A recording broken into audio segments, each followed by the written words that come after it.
ምን ትላለች? ትምህርት ቤቴ ላይ በጣም ደስ የምትል አስተማሪ መጣች። እሷም ሂጃብ ትለብሳለች፣ ራሷን የምትጠብቅ በጣም ዲኗ ላይ ጠንካራ የሆነች ሴት ናት። እኔ ደግሞ ዲኔ ላይ ያን ያክል ጠንካራ አልነበርኩም። ከዛ በኋላ ሁሌ ትመክረኛለች ዲኔን እንድገነዘብ፣ ሂጃብ እንድለብስ፣ አላህን እንድፈራ፣ ቁርአን እንድቀራ፣ ብቻ በዲኔ ላይ እስቲቃማ እንዲኖረኝ ዲኔን በደንብ እንድማር ትመክረኛለች። እና እሷ ያለኝን ነገር እየተከተልኩኝ እኔም መማር ጀመርኩኝ። እሷ የምትለኝንም ነገር ሰማታለሁኝ። እና ከቤት መጥቼ ቤተሰቦች ጅህልና አለባቸው። የከተማ ሰው ቢሆኑም ዘመናዊ ነኝ ቢሉም ግን የዲን እውቀት ምንም አልነበራቸውም። እና በዛን ሰዓት የ14 ዓመት ልጅ ነበርኩ። ማዬ እኔ በላጋ ላይ ደርሻለሁ ወይም ደግሞ ለአቅመ ሔዋን ደርሻለሁኝ እና ሂጃብ መልበስ እፈልጋለሁ ብዬ እናቴን ሳማከራትኝ እንዴ ብላ ጮኸችብኝ በጣም። ከዛ ጮኸችብኝ፣ እንዴት እንደዚህ ታያለሽ? በአሁኑ ሰዓት እንዴት እንደዚህ አሁን በዚህ ህፃንነትሽ ለብሰሽ ሂጃብ ከዛ በኋላ እንደገና ደግሞ ምናምን ብላ አንባረቀችብኝ። ከዛ በኋላ ለአባቴም ነገረችው እንደዚሁ ብላ። አባቴም ተቆጣኝና ቀጣይ አመት ትለብሻለሽ አሉኝ። ከዛ ቤተሰቦችን ከምጋፋ ብዬ እኔም ዝም ብዬ 1 አመት ቆየሁኝ። 8ኛ ክፍልም ስደርስ እኔ መልበስ እፈልጋለሁ ብላቸውም አሁንም አሻፈረኛሉ፣ እምቢ አሉ። በምችለው አቅም እኔ ግን ዲኔን ለመማር ሞክራለሁ። ሰላቴን ለመስገድ የምችለውን ነገር አደርጋለሁ። 15 አመት ሞላኝ። ከዛ 9ኛ ክፍል ስመዘገብ ግን ይህን ነገር መቋቋም አልቻልኩም።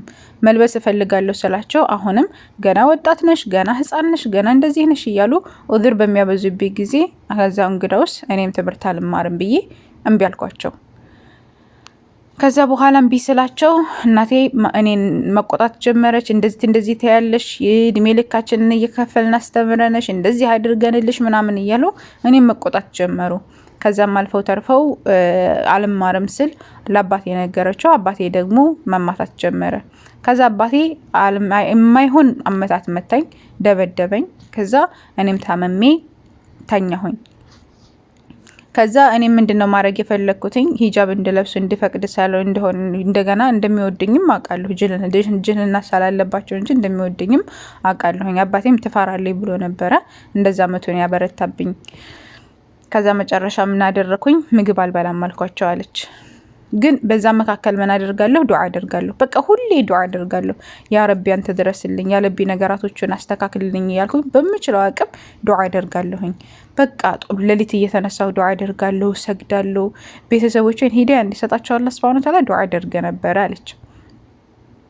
ከዛ መጨረሻ ላይ ምንድነው የተከሰተው? በቃ ራሴ መሳት ጀመርኩኝ። ማለት ምግብ ስለማልበላ ራሴ መሳት ጀመርኩኝ። ከዛ በዚህ ሁኔታ እናቴ ስትከታተለኝ ስለነበር እናቴ ስታየኝ ለአባቴ ነገረችው። ከዛ አባቴ መጥቶ አየኛለች። ሲያየኝ በጣም አዘነ። ማለት ጥውልግ ብዬ ሲያየኝ ምናምን አዘነ። አይቶኝ ወጣለች። በበነገታውም እንደዚሁ መጥቶ አየኝ። ከዛ በኋላ እንደዛ ብሎ ሲያየኝ በጣም አዘነና አለቀሰ። ከዛ እስቲቃማዬን ምናምን በሚያይ ጊዜ ዝም ብሎ አልቅሶ ወጣለች። ወጣና ከዛ እናቴ መጣች። ልጄ ዛሬ ብስራት አለኝ አለችኝ አለኝ። ምንድነው ብስራት ሽማዬ ምናምን ስላት ከዛ ፈገግ አለችኝ እና አባቴን ጠራቸው አለች። ከዛ አባትየው መጣ። ከዛ ሂጃብ አውጥተው ሰጡኝ። በኪስ ገዝተው ሂጃብ አውጥተው ሰጡኝ። ከዛሬ ጀምሮ በቃ ሂጃብሽ መልበስ ትችላለሽ፣ እኛ ተሳስተናል፣ ልክ ነሽ አንቺ ልክ ነሽ እና ሂጃብ መልበስሽ አንቺን ጣሃራ ያደርግሻል፣ ሂጃብ መልበስሽ አንቺን ከፍ ያደርግሻል፣ ልክ ነሽ፣ እኛ ነን የተሳሳት ነው ብለው ሂጃቧን እንድትለብስ አደረጓት ማለት ነው። አላህ መራቸው፣ እነሱንም አስተካከሏት በሷ ምክንያት ማለት ነው። ከዛ በኋላ እነሱም ዲናቸውን መማር ጀመሩ። እናቲቱም ሂጃቧን ማስተካከል ጀመረች፣ እሷም ሂጃቧን ማስተካከል ጀመረች፣ አስተካከለ መልበስ። ከዛ በኋላ ነገራቶች ተቀየሩ። ምን ሆነ? ያ ቤት በቃ የዲን ቤት ሆነ። ዲን የሚፈጸምበት ቤት፣ ሂጃባቸውን ማስተካከለው የሚለብሱበት፣ አባትየው መስጂድ የሚሰግድ እንደዚያ ሆኖ ተቀየረ ማለት ነው። እና የመጀመሪያው ምንድነው? ሳትመሰገን የማትታለፈው አስተማሪቱ ናት። በቃ በሄዳችሁበት ቦታ ዳዕዋ አድርጉ። በሄዳችሁበት ቦታ እናንተ ዝሩ። የሆነ ቦታ ላይ አብቅሎ እንደዚህ ቤተሰብን ሊቀይር ይችላል ማለት። አሁን በዚች ህፃን ልጅ ላይ በዚች ወጣት ላይ እንደዚህ መዝራቷ ቤተሰብ ቀየረ፣ ሙሉ ቤተሰብ እንዲቀየር ሰበብ ሆነች ማለት ነው ያቺ አስተማሪ። ሁለተኛው ምንድነው? የትኛውም ሁኔታ ላይ ብትሆኑ እስቲቃማ አምላካችን አለ ፈስተቂም ከማ ኡሚርት ነው ያላቸው ያላህ መልእክተኛ ነብይ ሰለላሁ ዐለይሂ ወሰለም እንደታዘዝከው ቀጥ በል ወመን ታበ መዐከ ካንተ ጋር ያሉትም ቀጥ ይበሉ ብሎ ነው አምላካችን አላህ ሱብሃነሁ ወተዓላ አዘዘውና በማንኛውም ሁኔታችን ላይ ቀጥ ማለት ብዙ ነገራቶችን እንድቀየር ያርግልናል። ያላህ መልእክተኛ ነብይ ሰለላሁ ዐለይሂ ወሰለም አንድ ሰውዬ መጥቶ ይጠይቃቸው ቁል ሊ ፊል ኢስላሚ ቀውለን ላ አስአሉ አንሁ አሐደን አንድም ሰው ማልጠይቀው እንኳን ባዕደክ ካንተ በኋላ ማልጠይቀው እስኪ አንድ ንግግር ንገረኝ ብሎ ሲጠይቃቸው አላህ መልእክተኛ አለይሂ ሰላቱ ሰላም ምን አሉ? አመንቱ ቢላህ ቁል በላሉትኝ አመንቱ ቢላህ በአላህ አመኛለሁ ثم استقم ከዛ ቀጥ በል ብለው ነው ያላህ መልእክተኛ አለይሂ ሰላቱ ሰላም የነገሩትና በምንችለው አቅም ይሄ ኢስቲቃማ ቀጥ ማለት ብዙዎቻችንን ሊቀይር ስለሚችል ከአቋማችን እውነት ላይ እንደሆነ እርግጠኛ ከሆነን ከአቋማችን ማንንም ቢመጣ ፍንክት ሊያደርገን አይገባም። በምንችለው አቅም ቀጥለን ሊገባል። ሶስተኛው ምንድነው? ዱዓ ማድረግ አምላካችን አላህ Subhanahu Wa Ta'ala እንግዲህ እቺ ልጅ ዱዓ ያደረገች አላህ Subhanahu Wa Ta'ala የቤተሰቦቿን ልብ መለሰላት። አመን ዩጂቡል ሙጠራ ኢዛ ደዓሁ ወየክሽፉ ሱእ አላህ ወይ ያችን ችግረኛ በለመነው ጊዜ የሚቀበል ነው፣ መከራንም የሚያስወግድ ነው አይደል? አምላካችን አላህ Subhanahu Wa Ta'ala ወየጀዐሉኩም ኹለፋአ አልአርድ አላህ Subhanahu Wa Ta'ala በምድር ላይ ደግሞ ምን ያደርጋቸዋል? ምትክን ያደርጋቸዋል ወይም ደግሞ ተተካኪን ያደርግላቸዋል ወይም ደግሞ ምትኮች ያደርጋቸዋል። አለመለካችን አለ የሚያደርግላቸው ምትክን የሚያደርጋ አኢላሁም አላህ ካለ ውጭ ሌላ አካል አለ እንዴ? ቀሊለን ማ ተዘከሩን አታስተነትኑም አትገሰጹም እያለ አምላካችን አላህ Subhanahu Wa Ta'ala ይናገረንና በምንችለው አቅም ዱዓ ማድረግ ወደ አላህ Subhanahu Wa Ta'ala ይሄ ችግረኛን የሚሰማው እሱ ስለሆነ ወደ አላህ Subhanahu Wa Ta'ala ዞረን ዱዓ ማድረግ እንዳለብን እንደገና ደግሞ ከቤተሰቦቿ የምንረዳው ጅህልና ቢኖርባቸውም በኋላ ላይ ተመልሰው ነገራቶችን አስተካከሉና ምንም አይነት ስህተት ላይ ብንሆን የሆነ ጊዜ ላይ ነገሩ ሲገባን ማስተካከል እንዳለብን ሐታ ልጅ እንኳን እኛ ተሳስተን በኋላ እንደ ትንሽ አይተነው በኋላ ላይ እውነት መሆኑን ስንረዳ ቶሎ ብለን መመለስና ማስተካከል እንዳለብን እንረዳለን እንማራለን ማለት ነው። አላህ Subhanahu Wa Ta'ala ሂጃባቸውን ቀጣው ካርገው ከለበሱት ቤተሰቦቻቸው ከተባረኩት ያድርገን። አላህ ይحفظ። ባልና ሚስቶች ነበሩ፣ ተጋቡና ከዛ በሰርጋቸው ቀን ባልየው በመኪና ይጋጭና ሰውነቱ ፓራላይዝድ ይሆናል። ከዛ በኋላ ሚስቱ በቃ ትቻው አልሄድም ብላ እያስታመመችው ትኖራለች። ቤተሰቦቹ በጣም ያሰቃዩት ነበረ። በተለይ እናቱ በጣም ትጎዳት ነበረ፣ ትሰድባት ነበረ ወዘተ። ያንን ሁሉ ለሱ ብላ ችላ በጣም ታግሰው ታስታመመው ጀመር። ከዛ በኋላ ከለታት አንድ ቀን አንቺ ግን ለምንድን ነው እንደዚህ ታግሰሽ የምታስታምሚኝ? መሄድ እኮ ትችይ ነበረ ምናምን ሲላትኝ አላህ Subhanahu Wa Ta'ala ኸይር አለው እና አብሽር ይሻልሃል እያለች እያስታመመችው ኖረች ማለት ነው። ከዛ በኋላ አብሽር ይሻልሃል ስትለው አይ ይሄ ተመኒ ዝም ብሎ ተመኒ የሆነ ነገር ነው፣ ዝም ብሎ ምኞት ነው እንጂ እኔ ይሻለኝም ሲላትኝ አይ ይሻልሃል በአላህ ላይ ተስፋ አትቁረጥ እያለች እያጽናናችው ቁርአን እየቀራችለት በቃ አላህ Subhanahu Wa Ta'ala ፈርታ እሱን እያስታመመች መኖር ጀመረች ማለት ነው። ከዛ አላህ Subhanahu Wa Ta'ala ፈቀደና ባልየው ይሻለዋል። እሷ ሁሉ ጊዜ ዱዓ ታደርግለት ነበረ እንዲሻለው ሁሉንም ነገር ሞክራ ነበርና አላህ Subhanahu Wa Ta'ala ብሎ ደግሞ ተሻለው ማለት ነው። ከዛ በኋላ ሲሻለው በጣም ደስ አላት። ለአንኑ እሷ በሰርጋቸው ቀን ስለሆነ እሱ ፓራላይዝድ ሆነው በቃ ሻህረ ለአሰል ሄዳለሁኝ ማለትም በቃ ጫጉላ ሽርሽር እንደሚባለው ማለት ነው ሄዳለሁኝ በናም ብላ አስባ በቃ እንደዛ እየተዘጋጀች እያለ ባሏ በጣም ተቀየረ። መሳደብ ጀመረ፣ እሷን መቆጣት ጀመረ። በጣም ነው የምታስጠልየው አላት። አርጅተሻን በዛ ላይ ስለዚህ አታስፈልጋ 15 አመት ነው እንደዛ አይኖሮች ማለት ነው። ለ15 አመት ታግሰው ራሷን ረስታ ነበረ ማለትም እሷ ራሷን አትንከባከብም ነበረ ማለት ወደ ራሱ ወሱን ስለሆነ ለሱ ብላ ደፋ ቀና ስትል ስለነበረ ቤቱንም ሁሉንም ነገር እሷ ስለነበረች ከዛ በኋላ 15 አመት ስትቆይ የሆነ ወደ ማርጀት ራስን ካልተንከባከበችን በጣም ተጎድታ ነበርና እሷ ያየው ያማንነቷን ነበርና ምንድነው ያለው በቃ ታስጠያለሽ አንቺ አታስፈልጊ ምናምን ብሎ መጥፎ ንግግር ሲናገራትኝ ከዛ በኋላ ቤተሰቦቹ ምን አደረጉ? ሌላ ሴት ያጩለታል ማለት ነው። ሌላ ሴት ሲያጩላት እስቲኻራ ሰገደች፣ አላህ Subhanahu Wa Ta'ala ለመነች። ከዛ በኋላ መፋታቱ የተሻለ ሆኖ ተመለከተችው ማለት ነው። እንደዚህ አድርጌለት እንደዚህ ካለ በቃ መለያየታችን ለኛ ኸይር ከሆነ ይሻላል በቃ ኸይሩ የተሻለ ነው ብላ ሙርታህ ስትሆን መፋታቱ የተሻለ መስሎ ሲታያት ተፋታች ማለት ነው። ከዛ በኋላ ሲለያዩ በጣም አዘነች። በጣም ያኔ አዘነች ባሳለፈችው ነገር ምናምን እና ጎረቤቶቿ ራሱ ያሳለፈችውን የከፈለችውን ዋጋ ምናምን ሰላዩ በጣም አዘኑ። እሱም ሰውየውም አገባ ማለት ነው። ከዛ እሱ የእሷ ወንድሟ ይዟት መጣ ወደ ቤቱ ማለት ነው። ወንድሟ ጋር ሄደች። ወንድሟ ጋር መኖር ጀመረች። ራሷን መጠበቅ ጀመረች። ከዛ በኋላ ስራ አገኘች። ስራዋን መስራት ጀመረች። ኺያጣ ነበረ ወይም ደግሞ ይሄ የልብስ ስፌት ማለት ነው። ተምራ እንትን እያለች እያለ የሰፋች የሰራች እያለ ሌላ ባል ይመጣላታል ማለት ነው። ያ ባል የተባለው አግብቶ አያውቅም ከዛ በፊት። እንደገና ደግሞ በተጨማሪ በጣም ጎበዝ ነው፣ ጠንካራ ሰው ነው፣ በዲኑ ጎበዝ ነው። እንደዚህ አይነት ሰው ነው የመጣላት ማለት ነው። ነገር ግን ሐኪሞች ምን ብለውታል? መውለድ አይችልም ብለውት ነበረ ማለት ነው። ከዛ በኋላ መእቶ ይጠይቃትና ይሄ ሸሪዓዊ እይታ ተያዩ ምናምን ያኔ ሁላቸውም ሙርታ ሆኑ፣ ተዋደዱ። ነገር ግን እሷ ምን አላትኝ? መውለድ አልችልም ብሎ ይነግራታል። ከዛ በኋላ እሰቢበትና ንገሪ፣ መውለድ እንደማልችል ሐኪሞች ነግረውኛል ስትለው የዓለማቱ ጌታ አላህ ሱብሓነሁ ወተዓላ ይሰጠናል፣ ችግር የለውም እና ተስማምቻለሁ ብላ ወደው ነገረችው ማለት ነው። ማለት በአላህ ያላት የቂን በጣም የሚገርም ነው። ከዛ በኋላ ተስማሙ። በጣም ተደሰተ። ይሱ ምንም ሳታስብ እሺ ማለቷ ደስ አለው። ከዛ በኋላ ይሄን ተጋቡ ማለት ነው። እሺ ተባለ፣ ቤተሰብ ተስማማ ምናምን ተጋቡ። መጨረሻ ላይ ምንድነው የሆነው? በጣም ተደስታ አብረው እየኖሩ እያለ እሱ መካ ኡምራና ሀጅ እንዳደርጉ ተዝኪራ ቆርጦ ወይም ደግሞ ይሄ የአየር ትኬት ቆርጦ አምጥቶ ሰርፕራይዝ አደረጋት ማለት ነው። በጣም ደስ አላት። በቃ የህይወት ህልሟ ስለነበረ በጣም ደስ አላት እና አብረው ሄዱ። ከዛ በኋላ መካ ሄዱ፣ ዱዓ ያደረጉ፣ አላህን ለመኑ ልጅ እንዲሰጣቸው ተመርከው አላህ ሱብሓነሁ ወተዓላ ለመኑ ማለት ነው። ከዛ በኋላ ተመልሰው አዲስ እንደተወለዱ ሆነው ተመለሱ ወደ ቤታቸው። ከዛ 6 ወር ምናምን ከቆዩ በኋላ ያማታን እሷን ሲያማትኝ ወደ ሆስፒታል ሲሄዱ አርግዘሻን ተባለች ማለት ነው። ከዛ በኋላ ባልየው በጣም እየጮኸ የደስታ ስጁድ ወደቀ ማለት ነው። በጣም ተደሰተ፣ አላህ ሱብሓነሁ ወተዓላ አመሰገነ። ከዛም ደግሞ ማርገዝ ብቻ ሳይሆን ያረገዘችው ተውአም 2 ልጆች ነው ያረገዘችው፣ ወይም መንታ ነው ያረገዘችው ማለት ነው። እና በጣም ተደሰቱ ማለት ነው። አላህ ሱብሓነሁ ወተዓላ መንታ ልጆች ሰጥቶ አስደሰታቸው። ከዛ በሰላም መኖር ጀመሩ።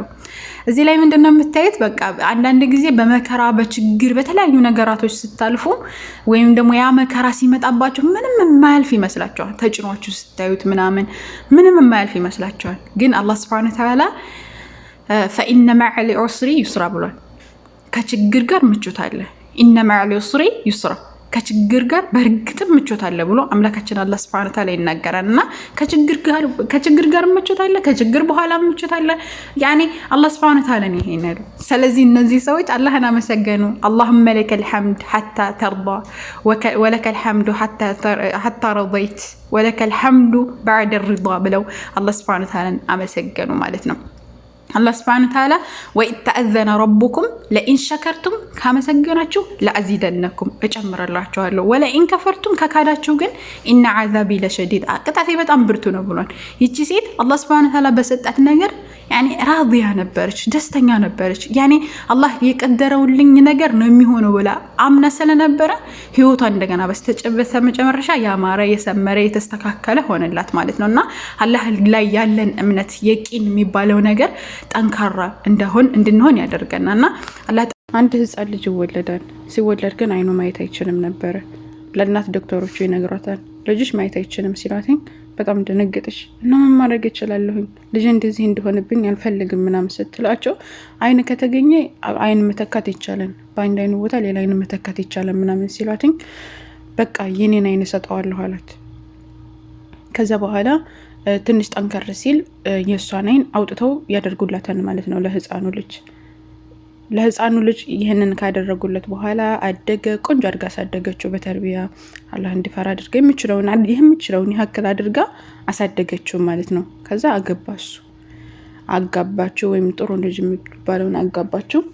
ነገር ግን ይቺ ልጅቷ ወይም ደግሞ ሚስትየዋ ጥሩ ሰው አልነበረችም። ጥሩ ሰው ተብላ ነበር የተገባችው፣ ግን ጥሩ ሰው አልነበረችም። ከዛ ምን ትለዋለች? እቺ ያኔ እቺ አይነ ስውር የሆነች እናት፣ እቺ የማታይ የሆነች እናት፣ እቺ እውር እናትህ ምናምን እያለች በእናቱ ታሳንሰዋለች። እንደውም በእናቱ ላይ የሆነ እንዲነሳ እናቱን እንዲጠላ ምናምን ታደርገዋለች። በእናቱ በጣም እንትን ትለዋለች፣ ታሳንሰዋለች ማለት ነው። ከዛ በኋላ እንደዚህ ሁሌ ከምንጨቃጨቂንና ወደ እንትኖች ትላልቅ አሮጊቶች ማቆያ ይወስድና ይጥላታል። እኔ ከዛ በኋላ እሷ በጣም ልቧ ተሰበረ። ከዛ መኖር ጀመረች። ከዛ ሞት እንደመጣባት አወቀች። በጣም ማመማት ምናምን። ከዛ ሆና ራሱ ዱዓ ታደርግለታለች። ልጄን ጠብቅልኝ፣ ልጄን እንደዚህ አድርግልኝ ያለች ዱዓ ታደርግለታለች። ከዛ ደብዳቤ ጻፈችለት ማለት ነው። ደብዳቤው ምን ይላል? ልጄ አረገዝኩ፣ በጣም ድካም ነበረው ሳረግዝ፣ ስወልድ በጣም ድካም ነበረው። ስትወለድ ግን አንድ አይን እንደሌለ አወቅኩኝ። ከዛ በኋላ የኔን አይነ ሰጠውክ ምናምን ብላ ጽፋለት ደብዳቤውን ያያን። ልጁ በጣም አለቀሰ። ምክንያቱም እናቱ እንደሰጠችው አንድ አይኑ ከእናቱ እንደነበረ አያውቅም ነበር ያ ልጅ ማለት ነው። ከዛ በጣም አለቀሰ፣ ነደመው። ምንም ጥቅም የለውም ከዛ በኋላ እና ብዙ ጊዜ የሆነን ሰው ስናጣው ነው የሚገባን፣ የሆነን ነገር ስናጣው ነው የሚገባን እና ሲኖሩ መንከባከብ ሲገባን ወይም ደግሞ በሌላ ሰው ወይም ሚስት ልትሆን ትችላለች፣ ባል ሊሆን ይችላል፣ ልጅ ሊሆን ይችላል። ወላጆች ናቸው። እንኳን ለምና ጥሩ ወላጅ መጥፎ ወላጅ እንኳን ቢሆኑ ወላጅ ነው። ምንም ቢሆን ቢርል ዋሊዴን ግዴታ ነው። አላህ ሱብሓነሁ ወተዓላ ከእሱ አምልኮ ቀጥሎ ነው ያመጣቸው። እሱን አምልኩ ካለ በኋላ ወዕቡዱላህ አላህን አምልኩ ወላ ቱሽሪኩ ቢሂ ሸይአ ካለ በኋላ ወቢል ዋሊዴን ኢሕሳና ነው የሚለው። በወላጆቻችሁ መልካም ዋሉ ነው የሚለው። ወወሰይና ልኢንሳነ ቢዋሊዲሂ ሁስና፣ ለወላጆቹ መልካም እንዲውል ለሰዎች አዘዝ ነው ብሎ አምላካችን አላህ ሱብሓነሁ ወተዓላ የሚናገረው ገጽ ነው። በሌላም አንቀጽ አንሽኩርሊ ወሊዋሊደየ ኢለየል መሲር እያለ አምላካችን አላህ ሱብሓነሁ ወተዓላ ለወላጆቻችን ምስጋና ራሱ ያን ሳላደረጋችሁ ልናመሰግናለን እያልን ዱዓ እንድናደርግላቸው፣ እንደዚሁም ደግሞ ሲሞቱ ራሱ ዱዓ እንድናደርግላቸው ነው ያዘዘን ማለት ነው አምላካችን አላህ። ለመልእክተኛ አለይሂ ሰላቱ ሰላም ራሱ አንድ ሰው መቶ በቃ መልካም ስራ ምንድነው ተብሎ ሲጠየቁ አሰላቱ ዐላ ወቅቲሃ ካሉ በኋላ ቁልቱ ማዛ ያ ነብይ ሰለላሁ ዐለይሂ ወሰለም ተብሎ ሲጠየቁ ምንድነው ያሉት? ቢሩ ዋሊደይን ለወላጆች መልካም መዋል ነው ብለው ነው። ያኔ ከስራዎቹ ምርጡ ወላጆችን ማክበር፣ ወላጆችን መንከባከብ ነውና ሀታ ነው እነዛ ሰዎች መጥፎ እንኳን ቢሆኑ ወላጅ ነው ምንም ቢሆኑ ማለት ነው። እነሱን ማገዝ እፍ ማለት ራሱ አይቻልም። እንኳን አይደለም እና ቀርቶ አውጥቶ ጃይዝ ቦታ መውሰድ ማለት ነውና ማንም ሚስት ብትሆን ማንም ባል ቢሆን ከቤተሰቦቻቸው ወይም ደግሞ ወላጆቻችሁ ታስበዝ ያ ማለት ፍትሃዊ አትሆኑ አይደለም። ፍትሃዊ ሆኖ ግን እነዛ ሰዎች እንደዚህ እንኳን አይደለም ደግ ሆኖ መጥፎ እንኳን ቢሆኑ አቻችላቸው ወይም ደግሞ መካከል ላይ ለመኖር ነው እንጂ መሆን ያሰባል እነዛን በመተውና በመጥላት እነዚህኞቹን እንትን በማለት መሆን የለበት። ማንም ቢሆን ወላጅ እና ጥንቃቄ አድርጉ። ምክንያቱም ከአላህ አምልኮ ቀጥሎ በነገራችን ላይ ወላጅ ማክበር ግዴታ ነው።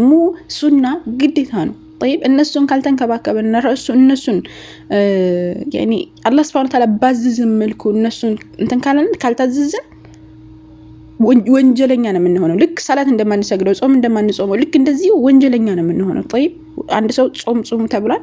ጾም ካልጾመ ወንጀለኛ እንደሆነ ወላጆቹን ታዘዝ ተብሏል። ወላጆቹን ካልታዘዘ ምንድነው የሚሆነው? ወንጀለኛ ነው የሚሆነውና ጥንቃቄ እናድርግ። ባረከላሁ ፊኩም። ወላጅ ነውና ጥንቃቄ እናድርግ። አላህ ይحفظكم። السلام عليكم።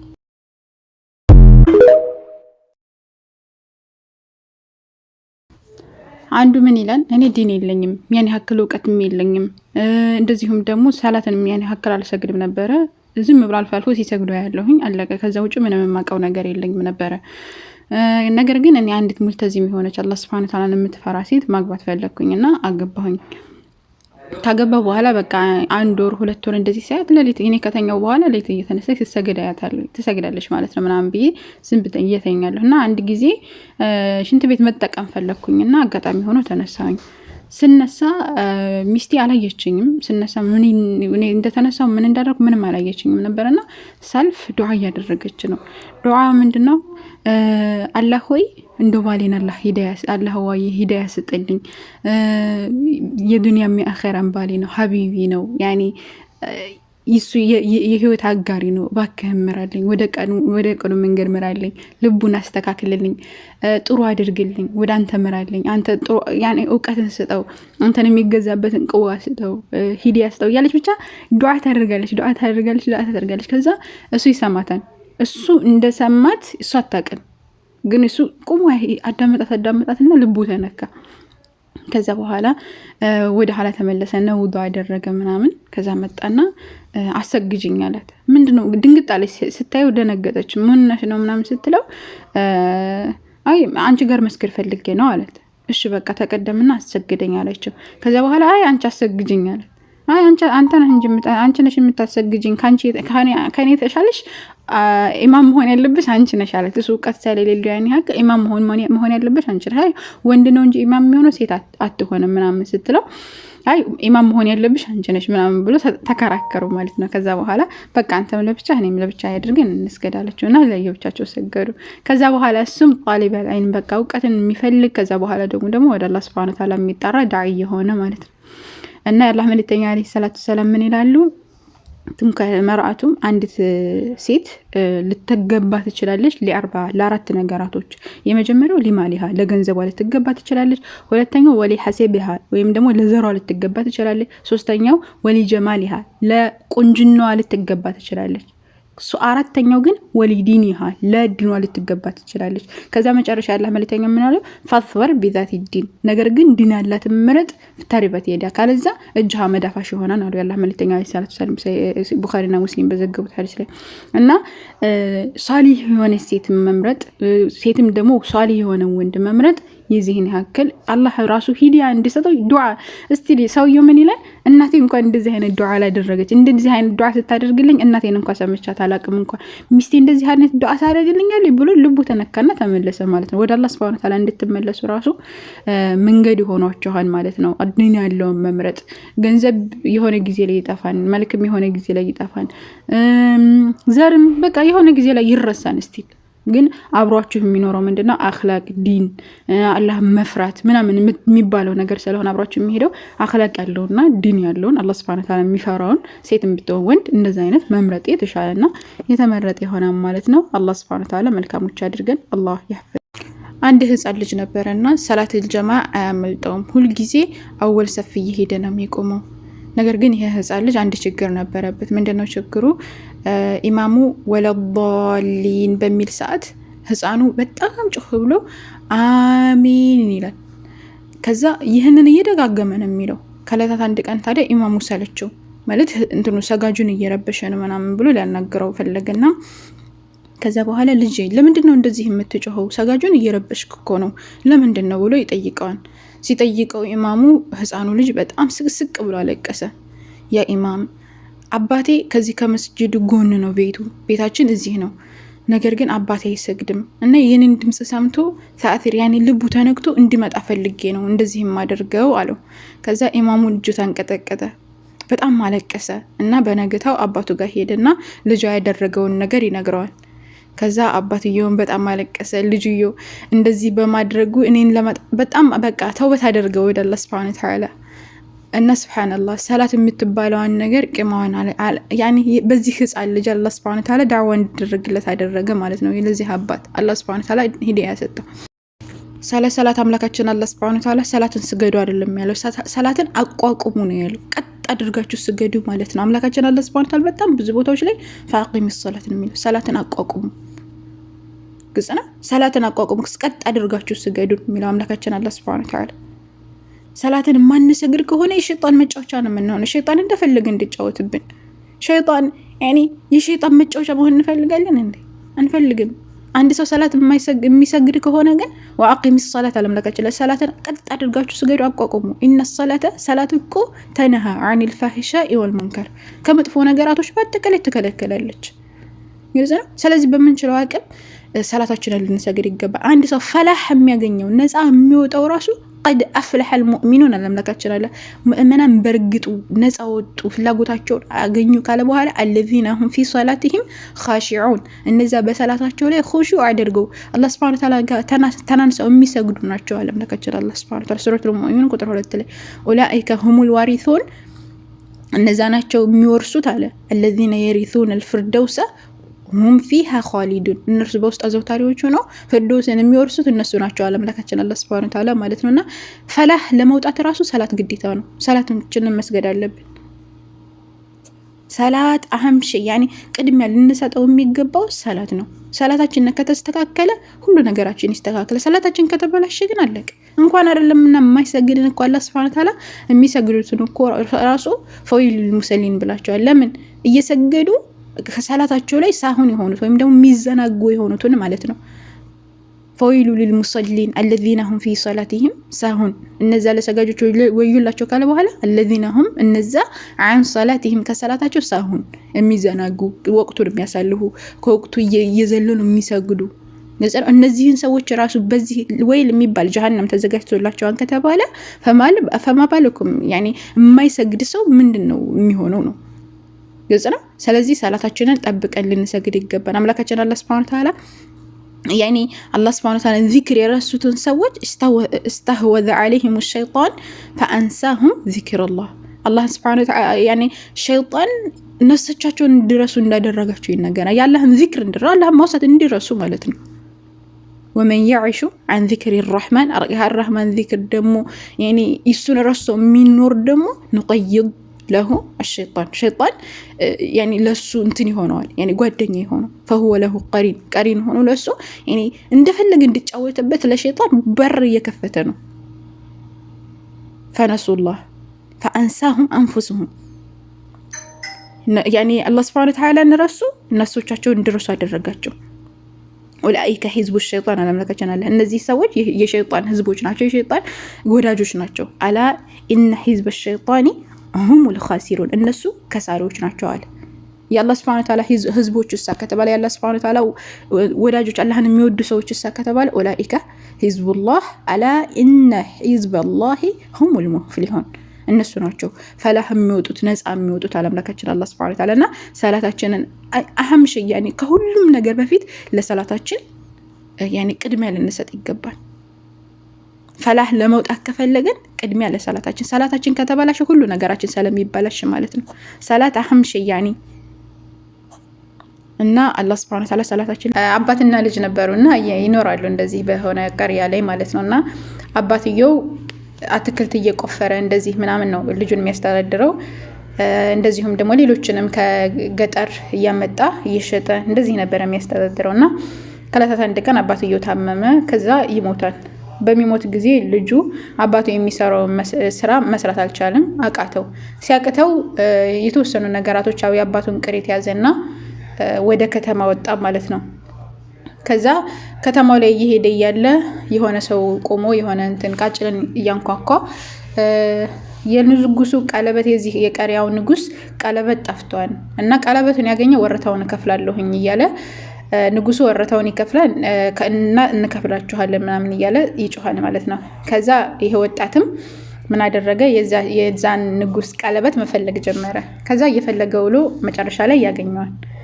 አግንቶት ከዛ በጣም ደስ ብሎት ወደ ንጉሱ ቤት ወይም ደግሞ ወደ ቤተ መንግስቱ ይሄዳል ወደ ቤተ መንግስቱ ሲሄድ ግን ዘበኞቹ አያስገቡታል የመጀመሪያው ዘበኛ አላስገባህም የሆነ ነገር ካልከፈል ካላስገባህም ይለዋል አረኒ ምንም የለኝም ሲለው አይ ግዴታ መክፈል አለበት ሲለው ምንም የለኝም ብሎ ቢያስረዳው እምቢ ሳላለ በቃ ንጉሱ ከሚሰጠኝ ግማሹን እሰጣለሁ ይለዋል ከዛ እሺ ብሎ ያስገባውን በዚህ ተስማምቶ ማለት ነው ዘበኛው ከዛ ሁለተኛ ዘበኛ አለ ሲገባ ሁለተኛው ዘበኛ ሲያገኘው አሁንም ይሄኛውም ዘበኛ የሆነ ነገር ካልከፈል ካላስገባህም ሲለው ንጉሱ የሚሰጠኝን ግማሽ ገንዘብ እሰጣለሁ ይለዋል ማለትም ግማሽ የሚሰጠኝን ስጦታ እሰጣለሁ ይለዋል ማለት ነው እንትኑ ይሄ ዘበኛው ከዛ እሻለና ያንኛው የሚያስገባውን ከዛ ወደ ንጉሱ ደረሰ ለንጉሱ ቀለበቱን ሲሰጠው ንጉሱ በጣም ተደሰተና አመስግኖትኝ ከዛ ምን ወረታ ልክፈል ታዲያ ምን ልስጥስ ሲለው እኔ 100 ግርፋት ነው የምፈልገው አለ